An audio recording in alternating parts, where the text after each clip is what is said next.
Este es el podcast de 1000 palabras. Sinceramente pienso que cuando ponemos el valor de lo que vamos a decir en servir a la audiencia, en servir a la otra persona, ya ganamos mucho terreno para superar los miedos y para que la presentación salga bien. Y al final nos vamos a lucir de alguna manera. Episodio 288. Hablar en público no es lucirse, es servir. Te damos la bienvenida. Este es el podcast de 1000 palabras. Un espacio con ideas, historias y conceptos de comunicación efectiva para ser más exitoso en tu empresa, en tu mundo digital, en tu emprendimiento y en tu vida. Con ustedes, Santiago Ríos.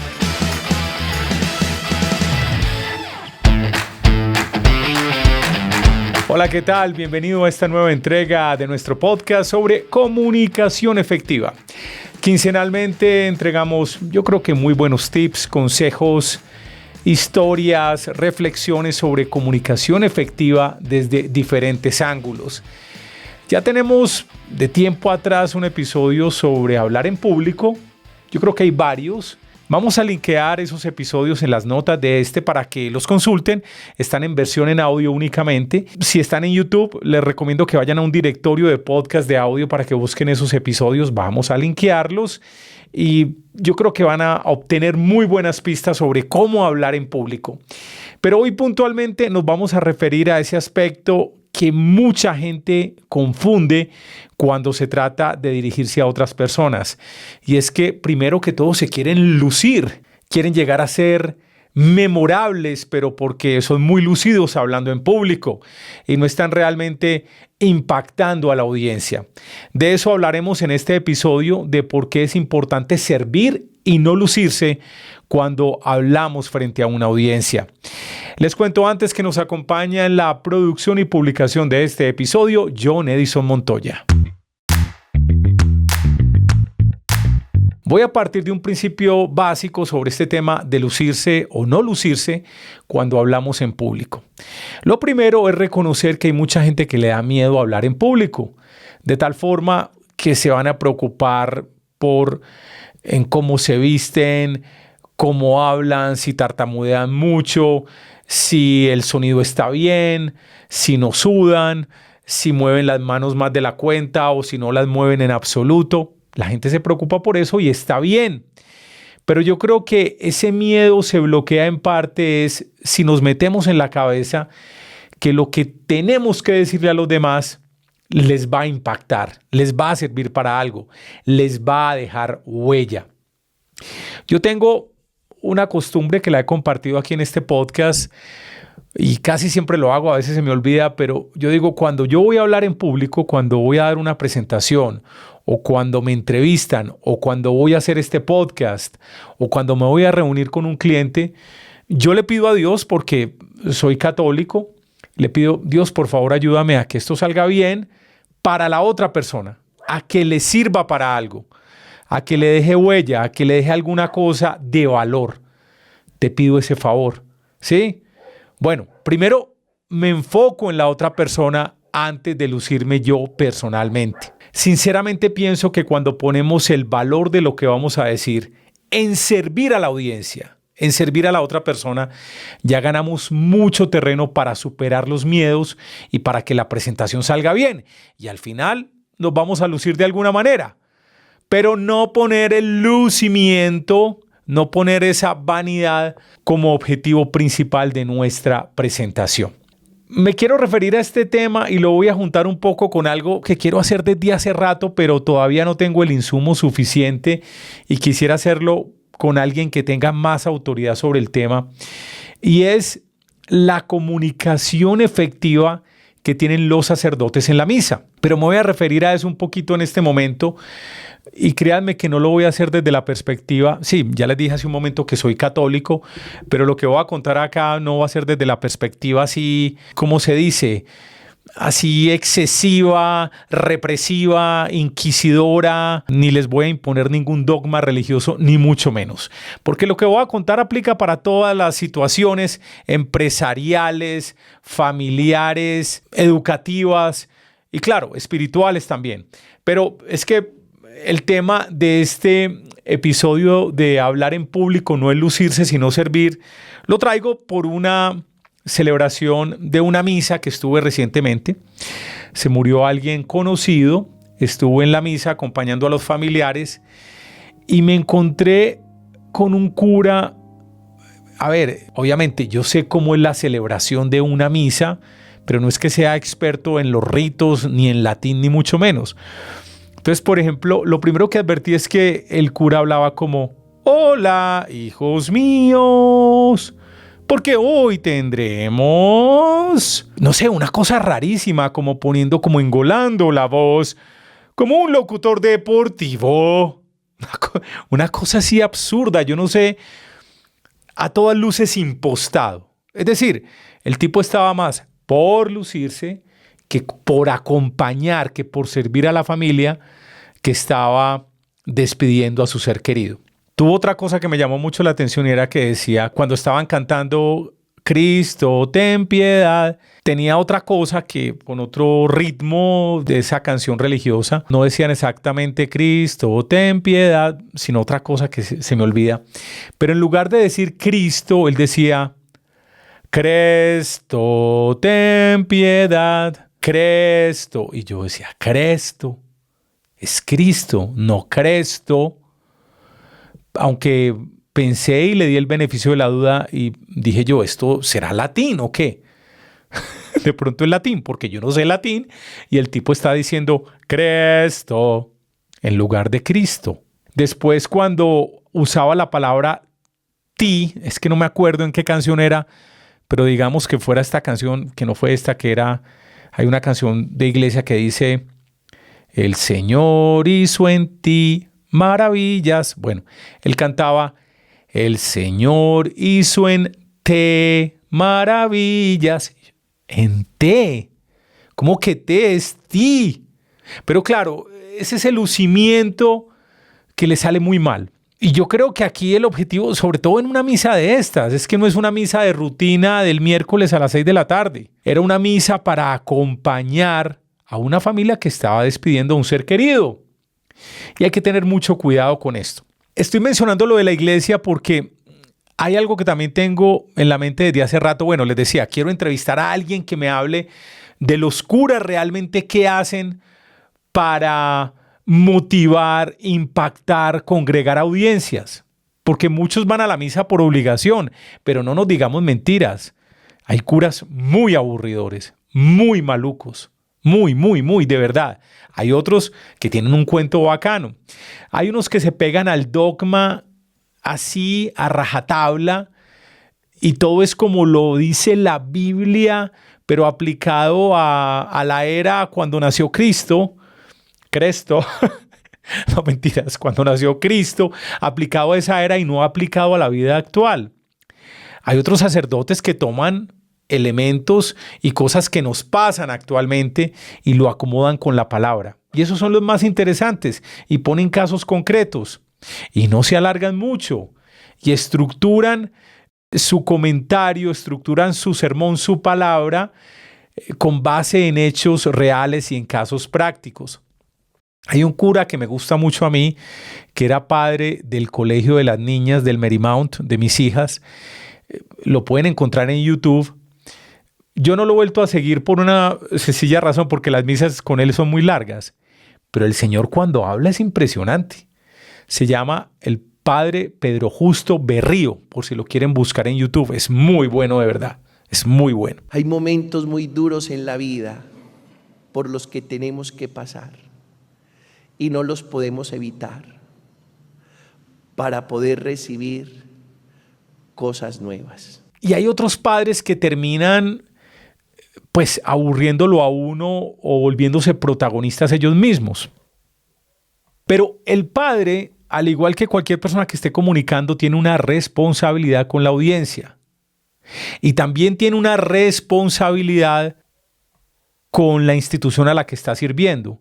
Es decir, si un padre quiere motivar, provocar la conversión de personas, quiere tener más gente metida en la fe, en el amor a Cristo y por supuesto en la religión católica, pues tiene que hacer todo lo posible, no solo para impactar positivamente a esa persona, que es el principal objetivo, como les he contado, sino también de servir a su iglesia. En el sentido de, hey, si yo impacto este asistente a mi iglesia, se va a convertir a la fe cristiana y tengo otra persona que hace parte de la religión católica. Y al igual con una persona que sale en un medio de comunicación, lo que tiene que hacer es tratar de impactar a esa persona y servir al medio.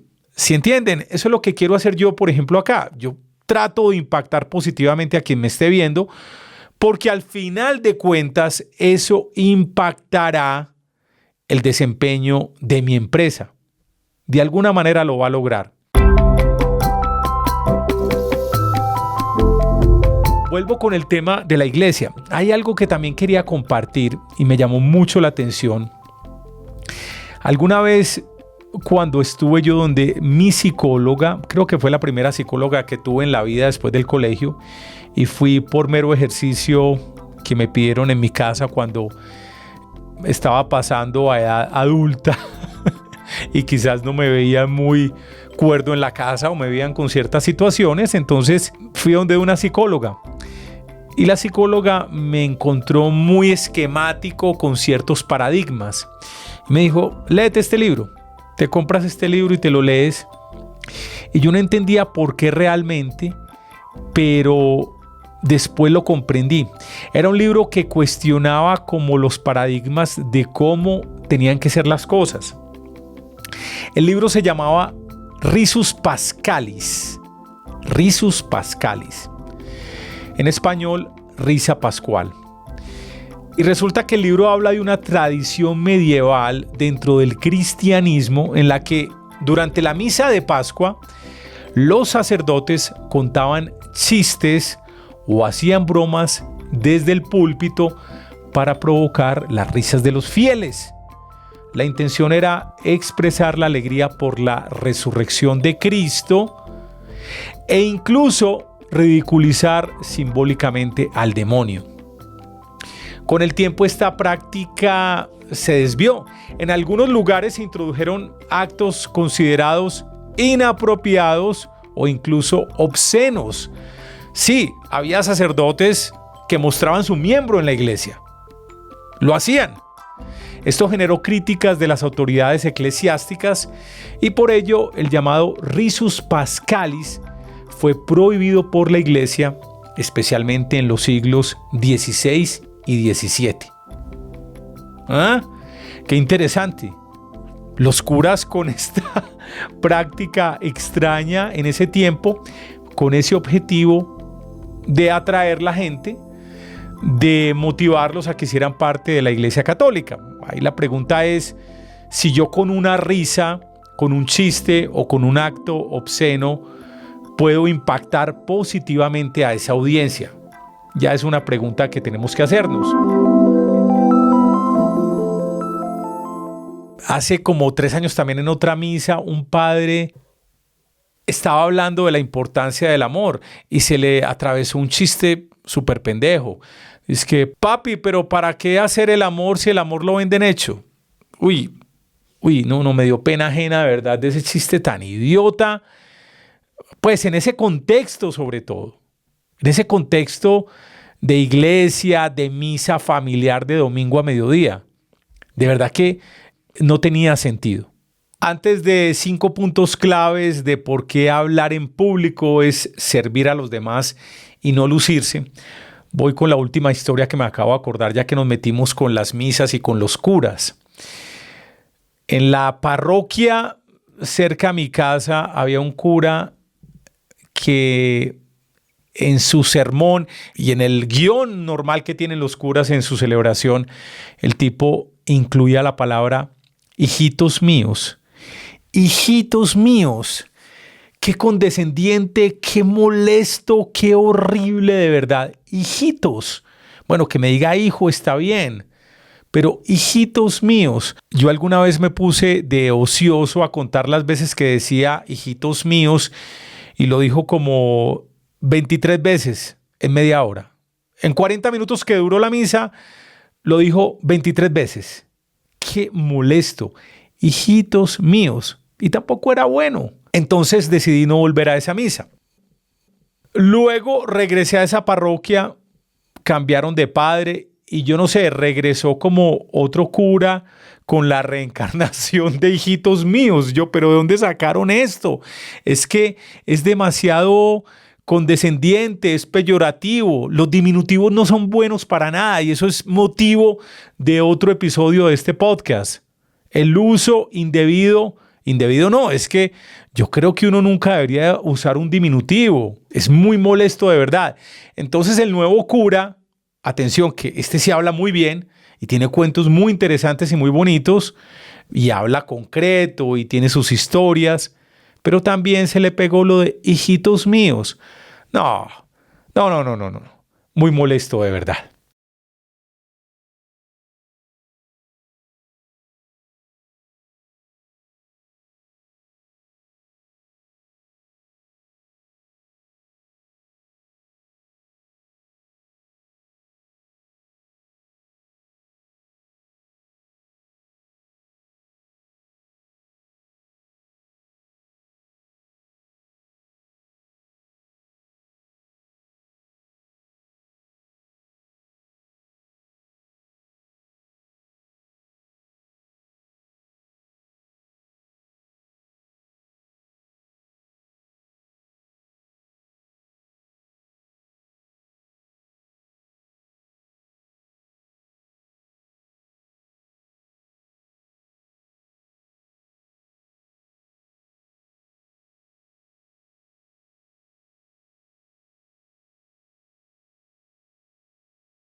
Algunos puntos claves para tener muy claro este concepto de que hablar en público no es lucirse, es servir. El primero, el propósito del mensaje es aportar, no impresionar. El centro de cualquier discurso debe ser lo que el público necesita o puede llevarse. ¿Qué se llevan para su casa? ¿Qué se queda en su mente? No es la habilidad del orador para brillar. Entonces, pregúntate, ¿qué valor estoy ofreciendo con lo que voy a decir? ¿Dónde puedo hacer la diferencia de la gente?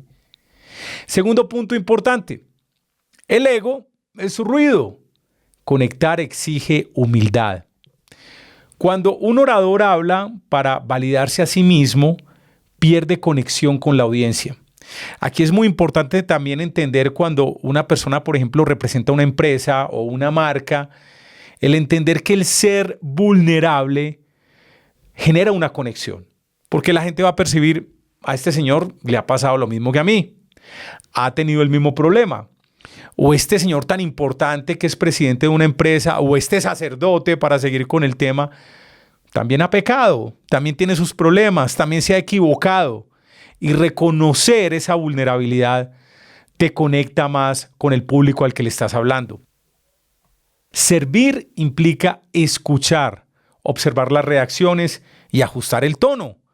No hablar como si estuvieras en un monólogo de premiación. Hay que ir percibiendo la gente cómo está recibiendo lo que estás diciendo. ¿Les está sirviendo realmente? Y aquí vamos desde las formas también. ¿Están aburridas las personas que te están escuchando? ¿Están levantando la mano? ¿Hay caras de inconformidad? ¿Cómo vas a reaccionar a esa manera en que te estás recibiendo para acoplar tu mensaje, para realmente construir empatía con la audiencia? Otra clave importante. Hablar bien no es usar palabras difíciles, sino lograr que te entiendan. ¡Ja! Tengo por ahí un episodio de alguien que fue cliente mío y le dediqué el episodio a él. Vamos a linkearlo por acá. Porque el tipo era de un rebusque que la verdad yo le dije, hermano, yo no te entiendo. Pues, en serio, o sea, vos puedes ser muy inteligente, 3 máster, CEO, porque el tipo era, pues, mejor dicho, el tipo presumía mucho con sus títulos, con sus logros, pero nunca aterrizaba nada. Y a mí se me hacía demasiado complicado. Entonces aquí no se trata de impresionar, de dárnoslas de científico o de una persona con una cultura suprema, porque así no logramos conectar con una audiencia de verdad. Si estamos usando palabras raras que la gente no va a comprender, no vamos a lograr generar un impacto en ellos.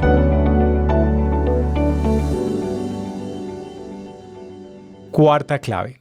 El impacto está en lo que el otro recuerda, es decir, en esa persona de tu audiencia que te está escuchando, no en lo que tú como orador o como presentador disfrutas decir. Un discurso memorable es aquel que deja ideas claras, inspiración o acción. Si el público no se lleva nada, lucirte no te sirve de nada. Vamos con la sexta clave. Incluso los expertos, la gente que sabe mucho de algo, que ya son autoridad, incluso los sacerdotes deben servir con la palabra. Desde un escenario pequeño, un gran teatro, hasta un púlpito, todo orador tiene una responsabilidad ética, usar su voz para guiar, enseñar o transformar. No es un privilegio estar parado allí, es un servicio. Esa gente te está prestando su atención, que es el activo más escaso que tenemos en estos días, la atención. Y si alguien va a dedicar, por ejemplo, 35 minutos, 40 minutos de su vida, de su tiempo, a una misa, pues, señor cura, trata por favor de darle la mejor misa posible a ese feligrés. Eso es lo que todas las personas, desde cualquier parte, tienen que tratar de hacer. Servir, no lucirse. Si hablan en público o en un medio como un podcast o un video podcast, o si están en un escenario o en una iglesia, tienen que tratar de servir. Yo al menos intento que lo que hago cada 15 días en este podcast le esté entregando algo de valor a la gente. Y si de verdad crees que lo logré, te pido el favor que compartas este episodio con un familiar, con un amigo, con un compañero de trabajo. Ya sabes mi promesa, siempre te hago quedar muy bien. De tal forma que si me descubriste en YouTube, Spotify, Apple o cualquier otro directorio de podcast, por favor, sígueme, déjame un me gusta, déjame un comentario. Por favor, si crees que impactó algo este cuento, este pequeño discurso, por favor, déjamelo saber. Yo soy Santiago Ríos. Te espero muy pronto en otra entrega del podcast de 1000 palabras. Mil gracias.